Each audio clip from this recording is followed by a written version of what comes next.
A landmark precedent case meets its match in the 6-3 conservative U.S. Supreme Court.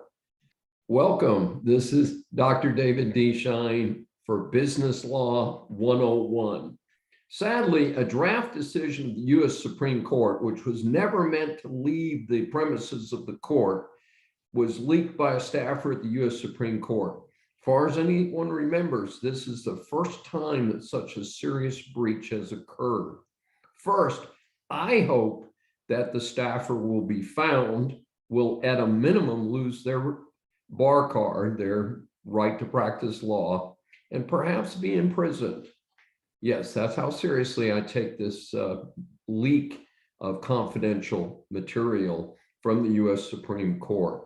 And then secondly, this is a vivid demonstration about precedent. Roe v. Wade is a case that stood for 50 years, allowing abortions even up to nearly the date of delivery.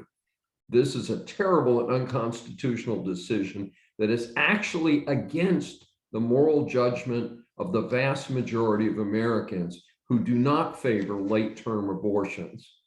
The leak is regarding Dobbs v. Jackson Women's Health Organization, a case dealing with the constitutionality of a 2018 Mississippi law that prohibits abortions after 15 weeks of conception.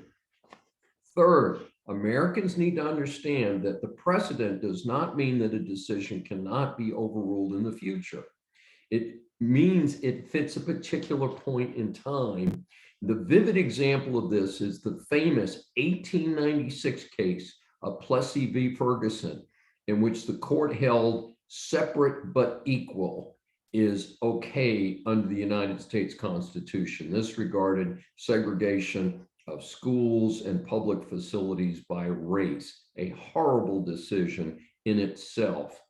And then in 1954, the U.S. Supreme Court overruled that decision and said, separate is not equal. And we all hailed that decision, and it was a great movement forward for America and for our diverse racial population. I believe in the future, Americans will hail the Dobbs case as an important advancement to the rights of Americans. This is Dr. David D. Shine for Business Law 101. If you've enjoyed this episode, we invite you to subscribe on your favorite platform.